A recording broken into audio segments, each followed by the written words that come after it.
Hello and welcome to the very first episode of Flights of Fancy, a ukulele podcast where we chat to people from the ukulele world and ukulele players about anything that takes our fancy really, which is, let's face it, mostly ukuleles. So today I'm welcoming Peter Moss. Hi Peter.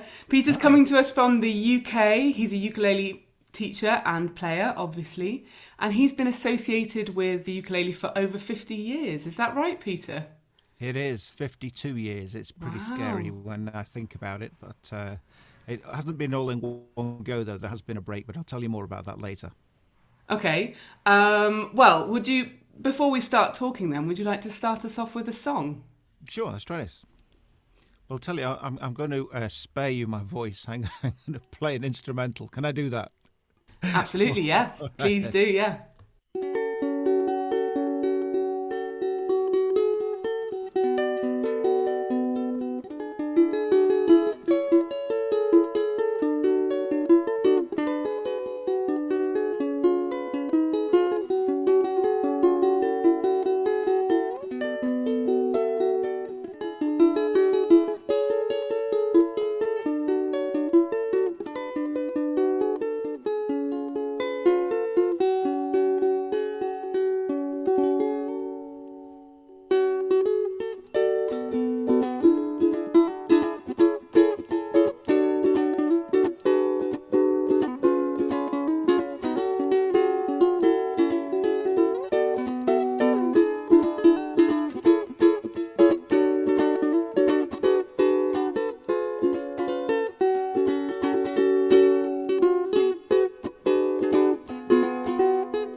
Beautiful, very seasonal as well. Autumn leaves, right?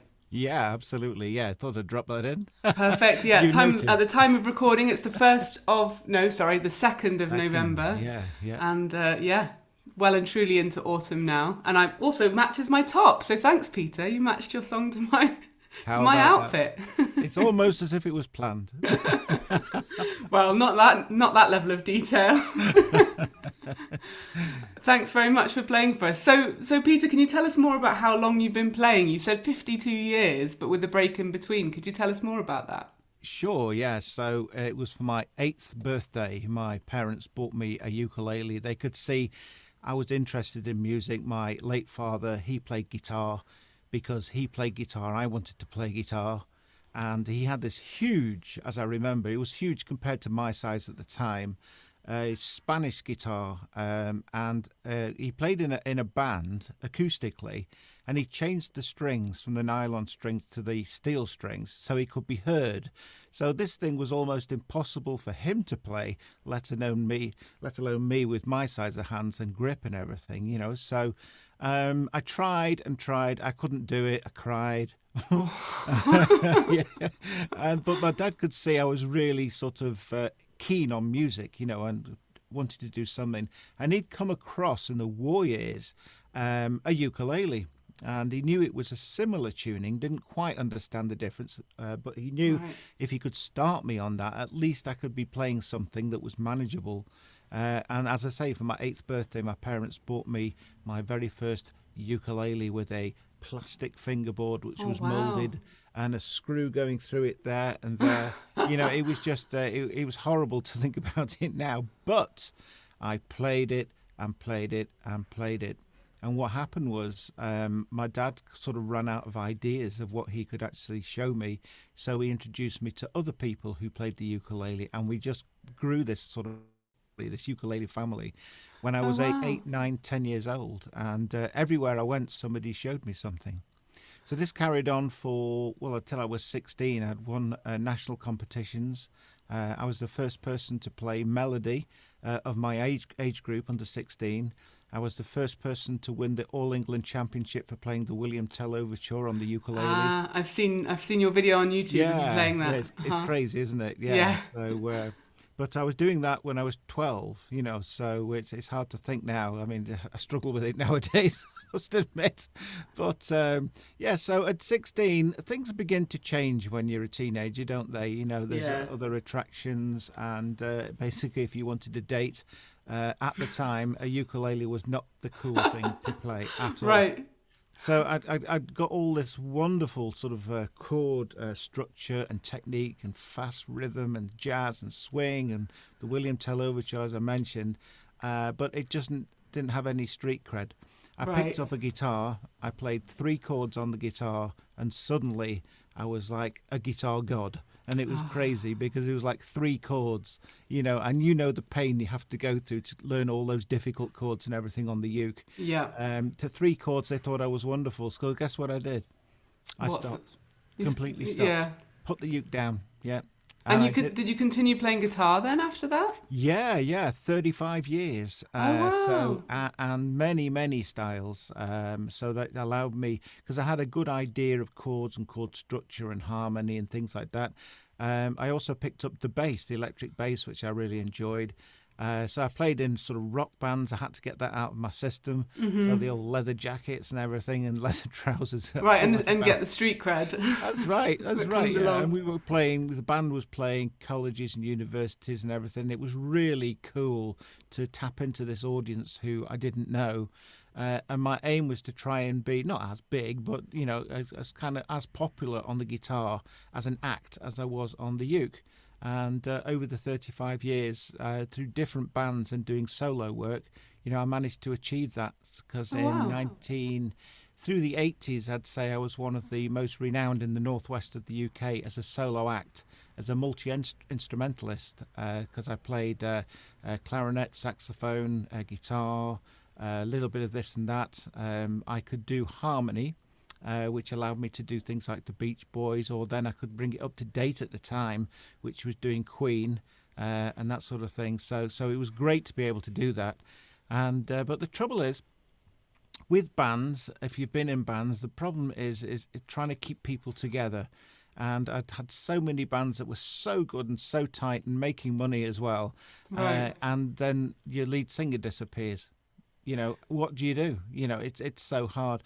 And it happened about 6 or 8 times through the 80s, and I suddenly decided, that's it, I've had enough. And I stopped playing music altogether. Just completely really? stopped. Yep. 2014, my wife said to me, I'm sick of you in the house. I need to get you out. So I need to get you involved with the ukulele again. I said, no, that's a thing of the past. I ain't going to do that, And anyway, she bought me for my birthday again, 2014, another ukulele, and it was an Ibanez. It was about £150. That was my budget. Got it off Amazon, and I couldn't believe how much it came back and how much I'd missed. Quite recent. Yeah, I'd really missed it, and I found through playing, especially jazz on the guitar, that now my style had changed from when I was between 8 and 16. I'm now playing all these fancy chords and everything, and I thought, I wonder if I can expand on my repertoire, etc., which I did, Right. So how has your style on the ukulele changed from when you first were playing? What were you playing then? What were your musical influences then, and as opposed to now? Obviously, you mentioned jazz and swing. If I was taking a piece of the time, which my late father showed me, was called Bye Bye Blues. So I'd be playing it something like this originally, sort of.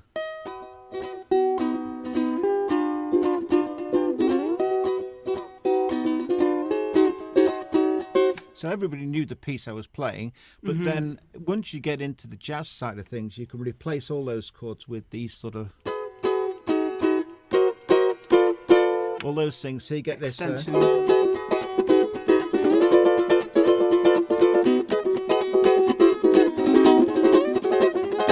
all those fancy chords, those extra fill chords, weren't in there the first time round, but they came in for sure on the second time round. Interesting. Very interesting. And so, who are your musical influences then? I mean, I think did you play a lot of sort of George Formby style at first, or? I did, but there was a slight problem. My sister, Wendy, is 13 months older than me, and the first time round, I didn't really have a strong voice, so she was the singer, I was the uke player. 1971, we were introduced to the George Formby Society at Blackpool, and it was decided by the committee of the George Formby Society that two young kids of 9 and 10, or 10 and 11, I think it wasn't right for them to sing the George Formby lyrics. Yeah, there's some spicy lyrics in there. when you look at it now, you laugh about it. You see what you get on a movie now with a 12 on it. And it's just absolutely crazy how things have changed. Yeah. But yeah. So although I listened to the people play the Formby thing, I did learn this sort of technique. So you've got like this sort of thing.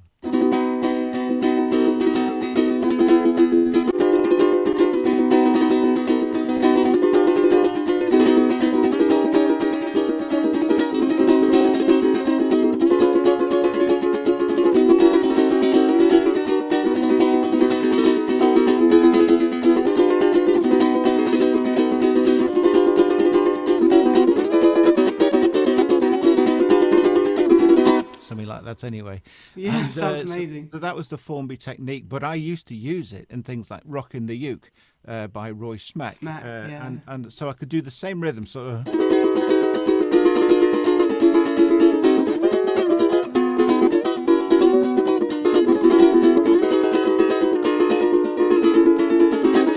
And it's all nicked from Formby, So. Well, I think, did they know each other existed? I mean, I'm not sure about. They were sort of around at the same time, weren't they? But it's such a long time ago. I don't know I don't know that. How much they were aware of one another. Yeah, he never toured. George never toured in America, but he did go to Canada once. But he was more sort of European sort of thing known there. Yeah. So whether they met, I don't know. I can't answer that question. Yeah, I don't know the answer to that either. But I wonder if they were, because they were doing very similar sort of right-handed techniques, but... Definitely. Yeah. Okay, well, you've answered some of my questions. You played lots of other instruments, you said. You got into clarinet and saxophone. Yeah, the clarinet stems from school years, second school, from 73 to 77. Did you study music at school? Well, you're reading my mind, because that's exactly where I was going. I've been a little bit of a renegade, if you like, when it comes to musical theory and reading and things like that, because I could do things by ear. I was learning things and winning competitions and doing this, that and the other. And I kind of thought, I don't really want to do this, but I thought I've got to get some musical qualification. So to get my O-level, I had to play an instrument. They wouldn't allow the uke. They would not allow the uke at the time. Why doesn't that surprise me? I think they would now, at least. Yeah, it is. A good friend of mine, Andy Eastwood. Do you know Andy? Yes, yeah. So Andy, he actually did his degree. Amazing. Did he really? Yeah, absolutely, yeah. So there's people doing. Samantha Muir is doing. She's sort of doing a PhD, isn't she, in classical ukulele, which is amazing. So they wouldn't allow the uke. Doing incredible things now. I always enjoyed the sound of the clarinet, and I thought, how hard can it be, and it was very hard with the reed and everything, but after a while you begin to pick things up, and again I was listening to things on records. You remember records? I've got some. Oh, you can see some up there. Yeah, I do like to collect some records. I don't have many, but yeah. So I listened to things, and I was picking up things like Memories of You and I could find my way around it, And then I used to go in and try and impress the music teacher, and they said, no, not interested. We want you to learn this. Right, very prescriptive. That is what you must do. And I thought to myself at the time, you are so wrong. It has its place, theory, of course it does. But at the end of the day, music is there. If you put the effort in and the hours in, you need to show what you can do. And my students now, my goal is not just to teach them to play the uke, it's how to actually go out and perform it, how to make it into a performance piece. But so coming back to your question, the clarinet, I got grade 5, I think it was, in that. I enjoyed playing it, but I hated the sight reading. And a teacher that was so close-minded on this is the way it goes, So saxophone. Yeah, I'm doing things backwards now. I'm trying to learn theory now. I'm going to classes for theory to try to sort of understand what I've been playing for. Yeah. But So saxophone, especially the alto sax, is very similar to the fingering on the clarinet. So I could swap to that. That was quite okay. good. Yeah. And in my solo thing, I was doing things like pick up the pieces, average white band, all that funk stuff, which I really liked. Cool. Yeah. Baker Street, of course, I had to do that, and then I played the saxophone part, and then I played the guitar solo at the end. So it was really good fun to have that sort of asset amongst the instruments which I played, Do you still play clarinet and saxophone and guitar? No, I should. Any of them? I really should. But the thing is, just the ukulele now. Yeah. It's the problem with a monophonic instrument is you have to play to either with somebody or to a backing track.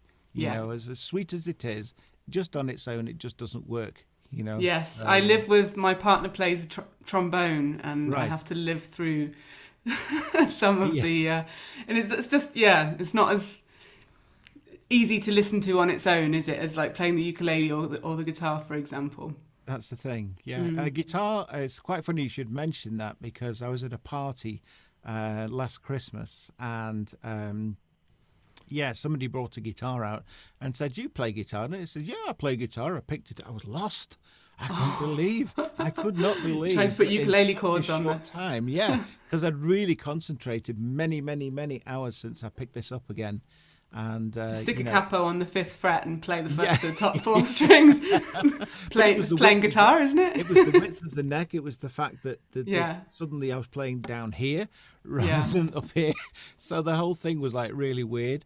So yes, I could get a tune out of it, but no way could I actually do a concert or anything without many hours of practice. Yeah, so you're exclusively a ukulele player now. That's your instrument of choice. That is me. Yeah. So it's a lot lighter as well. So yeah, and you're also not just a player and a performer, but you're also a ukulele teacher. So how did you make that transition from playing and performing and all those things you did to teaching music? When did you start teaching music? So what happened was, going back to 2014, the back end of the year I was invited to play at the Milwaukee Ukulele Festival. Almost forgot then.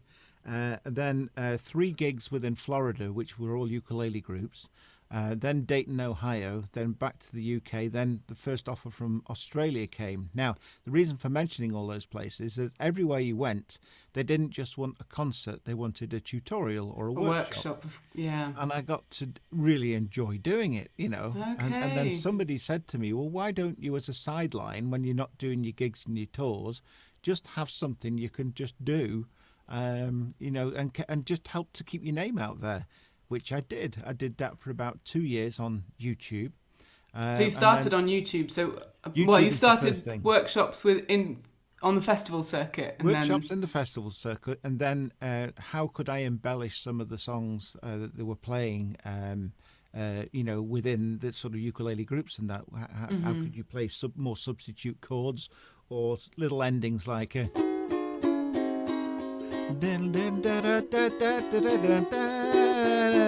all that sort of thing. Yeah, I've seen your very useful video on intros and endings. Oh, cool. Yeah.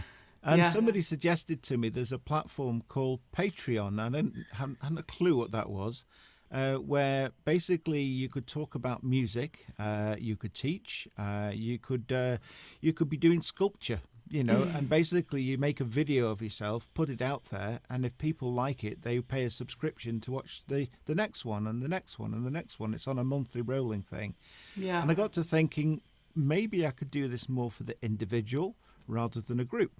Yeah. Because I was always thinking in groups because of the festivals. Yeah. And then I just wrote a whole load of things down, just a little action plan. And I made, I think it was in the first month I did 4 videos. The next month I did 6 videos. Then it settled down to about 3 a month. But more and more people were joining. And now the idea, it's called Ukulele Shortcuts, by the way, little plug there. Yeah. Now what happens, it's a two-way thing. So the things that I'm setting, the tasks I'm setting for people, they're actually recording themselves with their phones, sending it to me, then I upload it back onto the Ukulele Shortcuts site. So it kind of goes full circle. So it's not just the teacher and the students, it's we're all together. I love that. We've even now got one of the lessons is done live as a live stream. So, Oh, brilliant. And on So one your of them, Patreons get a live stream with you, is that once a month or? once a month at the moment. We're going to do twice a month. So they get one pre-recorded video, which is about 30 minutes to 40 minutes with a worksheet. And I literally take a piece bar by bar, literally from bar 1 to bar 2, bar 3. Then I might add in bar 4. Then we'll start again with bar 1, 2, 3 and 4 and just build it and build it. And then, of course, what happens then is I then say, right, that's the challenge for you. And just see who can send me the video first of them doing it. And I love that. It's really student-centred. It's really cool. Yeah. that's right. And the one thing, the phrase that we use, is called work in progress videos. Because at first, everybody was waiting for everybody else to actually upload something. Because they thought, well, there's got to be better people than me, so therefore I'm not going to. I think I'll just hold back. So as soon as we changed the whole idea of this is work in progress, the videos came flying in. Yes, so I've now got on the site, with the people's permission, I've got 85 videos of people, what they've recorded themselves and allowed me to share with the students again. So it's brilliant. That's really motivating for everyone as well to sort of record themselves. It gives you a goal, like very goal-centred, and to see everyone else, you can comment, and that's lovely. It's creating a community, I expect. That's it, a ukulele community, and it stays within Ukulele Shortcuts. So it doesn't like the World Wide Web cannot see it. It stays within there. And I think that, again, helps people with confidence, because they say, well, everybody's learning here. We're all in the same boat. So, why not? Yeah, so, great. Good. Cool. So, and how long have you been on YouTube and Patreon then? Is it since 2014 or a bit later? Yeah, I'd say 2014 I started to upload things of places I was playing, or other people would put them there, and then I could put links to those, etc. But the biggest thing for me back in 2014, yes, I needed the videos, but it was where to actually put out the videos, and it was Facebook. Yeah, I couldn't believe it. Facebook got me so many contacts, it was untrue, So, and I put a little link, learnt how to do it. My son showed me how to put a link from YouTube. Whereas before, in the early days, you'll laugh at this now, but I used to say, so my name's Peter Moss, sort of thing. If you go onto YouTube and you put in my name, Peter Moss Ukulele, then you'll find you can go to this thing, then you'll find you can go to this. And it was hopeless, Whereas all I needed to do was say, click the link, you go straight to it. Yeah. Yeah, Facebook's great for that, isn't there? I mean, for groups and things, it's very useful to upload videos and things like that. There's lots of ukulele community groups on Facebook. That's definitely useful for that. But more lately, the thing that's really taken over for me and it's changed my audience is Instagram. Yeah. And that's really since I've been associated with Flight. Right. I'm sure you're going to mention that in a minute. Well, yeah, I mean, why not? Tell us how you got involved with Flight. Right, by accident, completely by accident. I'd never heard of Flight, and I was playing in Germany at Ukulele, I think that's the way you pronounce it, on the River Ruhr. Okay. And part of this festival is they had a sort of big hotel room, and it was full of different manufacturers, from an independent manufacturer to big names and that, and they were all in this room. And as you walked in through the door, there was this collection of very impressive looking ukuleles called Flight. And like you do, I asked permission, could I pick one up, sort of thing. They said, sure. And this very nice lady, and she's very bouncy and bubbly and everything, and she says, what do you think of that? I says, well, this is a tenor, and I can't really get used to tenor. I'm more of a sort of concert. So she said, I've got the same model in a concert. So she gave me, put in my hands, this, believe it or not. Yeah. So not this particular one, but this model, which is the Flight Spirit concert, which is just absolutely amazing. And I said to her, really impressed, and she's smiling and happy and bubbly, and she's really, a wonderful person. And then I got to realize later that this was the CEO of flight ukuleles. I had no idea. Boss lady, Juliana. Boss lady, yeah. So I should have done that, shouldn't I, really? But no, it was amazing. And I actually stayed within that room for the next hour, just trying different ukes and things like you do, and having a chat with people and the builders and everything. And I ended up back at the flight desk again, and I said, can I just pick this up one more time? And she says, sure. So I picked it up again, and then we had a conversation. Yeah, so that started my whole thing with flight ukuleles. Okay, and then so presumably as a result of that conversation, you became a flight artist and.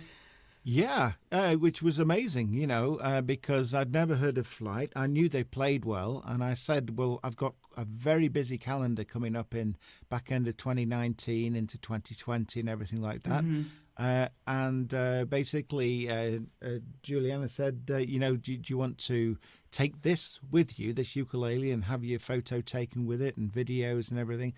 Certainly, no problem at all. And so she says, well, we're going to make you a flight artist, which was like, wow, Oh, great. Yeah, fantastic. And speaking of being a flight artist, okay, so you've been a flight artist since 2019, roughly, you said?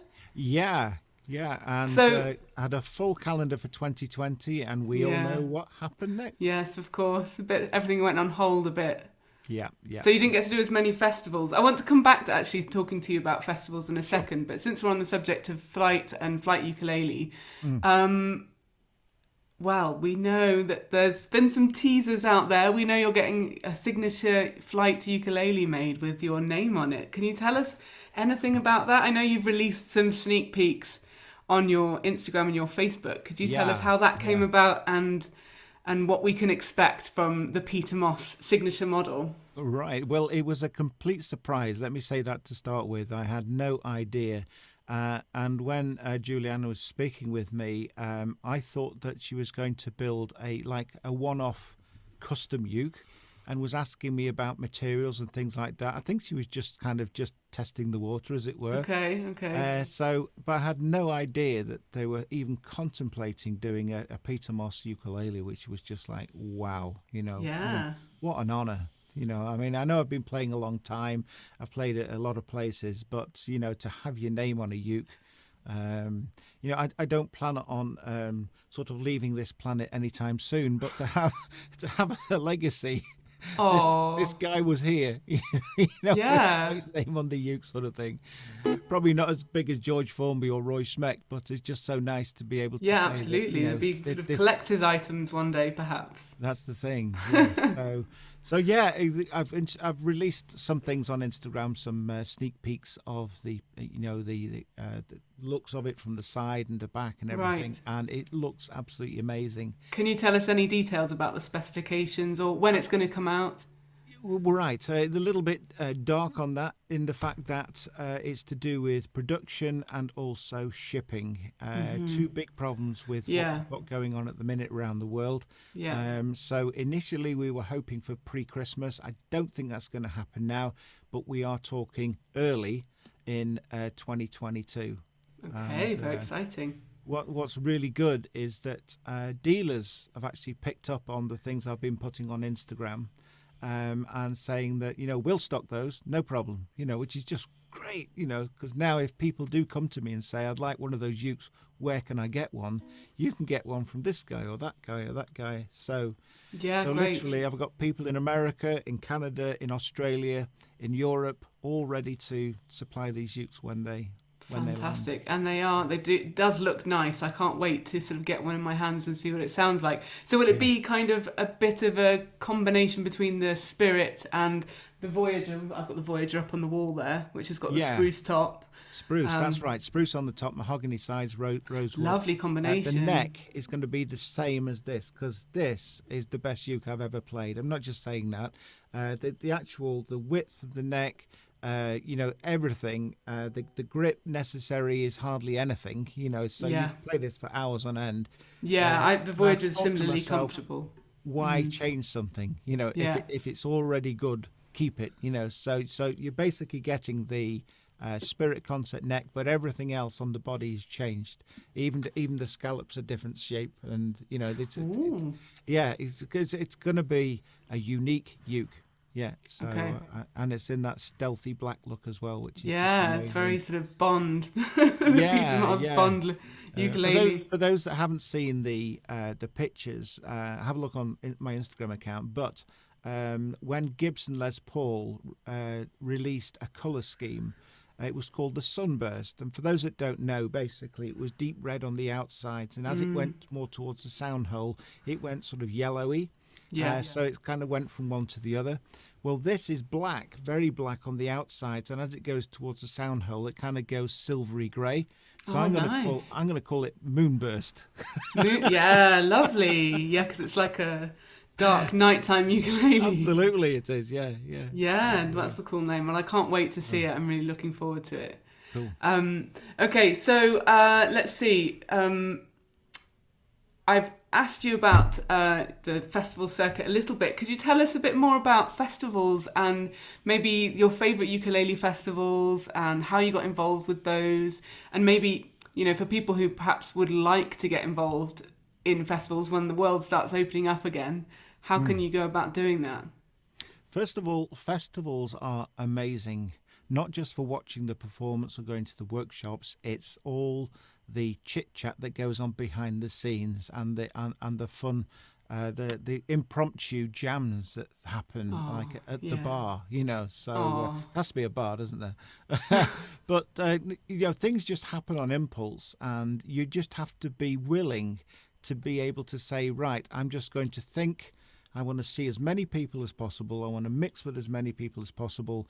And you'd be amazed, the sort of feeling. You come away and you're exhausted, because you've done that many things in such a short period of time. Yeah. So it isn't all about the artist and the concert or the workshops. It's the fact that other like-minded players are there to have a bit of fun and to meet you as you want to meet them. Yeah. So if when things do open up again and you see any festivals local to you, please go to them, because you will have just a wonderful experience. Yeah, I've never been to one. I'd really love to go. Yeah. But unfortunately in Spain where I live, there isn't sort of any festivals. But I mean, I think there's festivals happening around Europe, I suppose, in smaller scales, but there have been a few that have been happening. Have you done any this summer? So I did, basically when COVID allowed, which was going into October, I did one in Bootle, which is near Liverpool. Okay. I did another one in Wigan, and I did one at St Ives, Cambridge, and literally just finished one now. So they were absolutely wonderful. That was on the Isle of Wight. Nice. An incredible venue. And slowly but surely people are getting more confident about going out again now. Yeah. And so as things improve, then I encourage any uke player, if you haven't been to one, go and join in, and if you have been to one, go to another, because they need your support. Yeah, absolutely. All these people who are sort of laying out money, which they have to initially to get the whole thing up and running, it has to be recapped, so Yeah. please support your local festivals. Yeah. Is there, I know that there's a big one in the UK called the Great Northern Ukulele Festival. Do you know if that one's going on this year? Are you going to be going along? That is in June, I think it is. Next year, sorry. And I'm playing in Germany at that time. So unfortunately, no, I can't do it. But again, it's a big one in the UK, and it pulls a lot of people. I think they have about 1,500 people. Okay, so will you be in another festival in Germany then? Yeah. Which one's that? So hopefully the Berlin Festival. We're just talking about that now. Plus there was ones within 2020 I was supposed to do in Frankfurt, and also again the ukulele, that's going to happen again in 2022 because it's been postponed until then. So I'm really picking up from 2020 in 2022, so it's going to be big. And then the bigger ones, when I say bigger ones, the more distant ones are Australia, because I hope to do the East Coast again. That will be the 6th trip. Oh wow! 6 times you've been to Australia. 6 times, yeah, unbelievable, yeah. So fantastic. They have many festivals down there. Yeah, because it's a big place, isn't it? After all, so from Sydney to the Sunshine Coast to the Gold Coast, the Central Coast, Melbourne has a festival, Adelaide has a festival. So and I've played them all, which is just a wonderful, fabulous thing to be able to say. I'm very, very privileged to have attended them. Definitely. So it's wrong of me to say this was the best one, because one, I don't want to fall out with anyone. No, absolutely. But I won't ask you which is your favourite. They all have their own little things. You know, the one which was the second one I did this year, and that's called Parbulele in Parbold. The whole village becomes the festival. It's not just like in a hall. So every pub has got a pub garden, and every one they'd rigged up like an awning just in case the weather changed, and there was music playing at all these pubs, and the village goes on for about a mile. So as you walk down the street, you hear music coming from there, you hear ukuleles coming from there, you hear ukuleles from there. Oh, lovely. As well as having a big open mic stage and a place for the evening entertainment. So that nothing has touched that as far as the whole village getting on board and everything, which was great. Yeah, I guess for a lot of people, the ukulele festivals are a great way to sort of perform for the first time, aren't they? I mean, if there's usually an open mic, isn't there? Absolutely, yes. So it's a good way to get up and get your name out. Because you are amongst friends. Ukulele players love other ukulele players. Yeah, it doesn't matter the most whether supportive you can play community. 2 chords or you can play 2,000 chords. It doesn't matter. And the open mic is a great way for you to give a go with your party piece, even if it's just one song. Because you've done it. Because I can guarantee if you do that the year after, you'll have got better. You'll probably do 2 songs. Sometimes people get moved from the open mic onto the main stage in the evening, and I've seen it happen many times. So by all means, open mic is it's a good way to make that transition, isn't sure. it? Yeah. Well, fingers crossed for 2022. I hope to be able to make it to some festivals and hopefully see you play live for the first time. We've met each other many times online, but never in real life. So that would be awesome. Cool. Okay, let's see. A couple more questions, Peter. We'll start to wrap up. Now, what can someone do if they want to take lessons from you? They've heard you play and they want to take lessons. Where do they go? What do they do? Sure. I'll give my email out. That's the easiest thing, and then I can just send out the various things I've got rather than going to too much detail now. Well, I'll perhaps add your email and I'll link your YouTube and your Patreon under this YouTube video. That's the best thing to do. Yeah. And, okay. Cool. Do you give private lessons as well? So part of Patreon is tier 3, and the tier 3 includes having that one-to-one lesson. But everything's done online for safety, so they still get everything that the initial Patreons would get. So they get the 1 video plus the 2 Zoom calls, etc., etc. So plus they get the one-to-one as well. So it's quite a nice.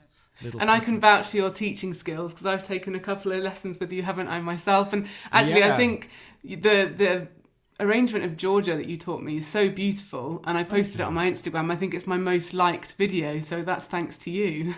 Yeah. Well, thanks for the credit. It's such a beautiful arrangement. Yeah. Okay, so before we go, I'd like to do a quick fire round where I give you a question and you can give me 1 word or 1 phrase answers. Are you up for it? Go on then. Okay. I think the first one's quite obvious. Favourite ukulele? Flight Concert Spirit. Until the Peter Moss signature ukulele comes out. Absolutely. But I'm still keeping this though. I'm not having. Absolutely. You can't wrest it out of your hands by the looks of things. See, I've got it. Is it constantly there? Just you walk around with it. Okay, number 2, favourite ukulele player? Ooh, Gerald Ross. Oh, good choice. I love a bit of Gerald Ross. Nice swing. In fact, some of his videos helped me learn how to do the left-hand muting. Yeah, very useful. A heck of a nice guy as well. Great. He's one of these people who will say, Gerald, do you mind me asking how you did that? Sure, come and sit down, and that's great, isn't it, when you get somebody like that? Yeah, he's definitely worth checking out, especially if you like ukulele, jazz and swing, like I do, and you do, obviously. Okay, 1 word to describe the ukulele. Awesome. Oh, I like it. Not happy or any, the usual words. Awesome's good. Totally awesome. Because awesome's got power, right? That's I it. like it. Yeah. And the ukulele has more power than people believe. Okay. Favourite song to play on the ukulele? Probably Roy Schmeck's Rockin' the Uke. Oh, I love that one. Because it's just got so much going on, and there's so many things with the left and right hand, and it kind of gets people's toes tapping. Absolutely. And, it's great fun. Yeah, these are becoming longer than one phrase answers, but that's fine. It's interesting. Sorry. But I really enjoy playing like The Nearness of You or Nightingale Sang in Berkeley Square as a contrast, so it's not all fast. I love the slow stuff. So. Yeah, absolutely. Okay, one thing you wish you could do better on the ukulele? Concentrate. You can't concentrate? No, what happens is your mind, or my mind, is going 10 to the dozen. Yeah. And I'm working stuff out, and I'm really not aware sometimes of what I'm doing. So if you take a turnaround like this, which we did in Georgia, right. So halfway through, I actually used the same thing in Nightingale in Berkeley Square. So I actually started a piece. I did this the other week. I started off playing Georgia on My Mind. It ended up Nightingale in Berkeley Square because I used the same. Just call it a mashup, and that's it. You've done it. It was deliberate. Yes, absolutely. Medley. Okay. Let's see. If you couldn't play the ukulele, what would you play? Piano. Oh, really? I've always been a fan of the piano, especially the cocktail pianists that do all these extra fills and things, and I think a lot of that style has kind of gone over to me with my uke playing. If I'm doing an ending, I could do sort of...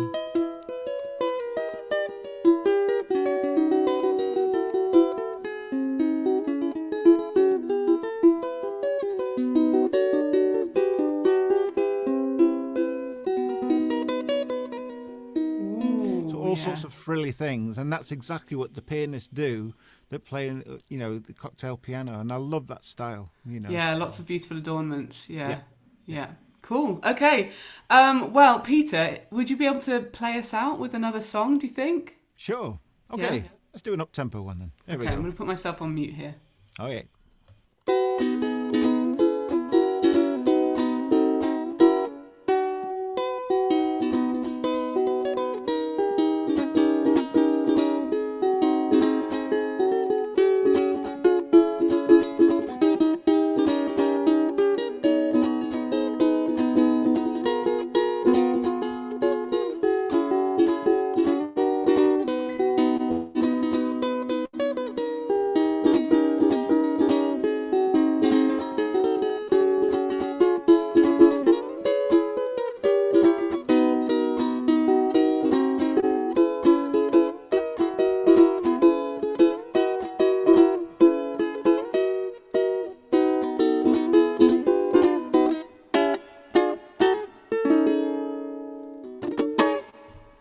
Beautiful. All of Me, a classic. Yeah. Well, thank you so much, Peter, for being my first guest on Flights of Fancy. It's been my absolute pleasure. Yeah, it's been my pleasure to chat to you and learn more about your ukulele history and your story. So thank you very much for chatting to us. Thank you. Thank you, everybody, for watching. Goodbye.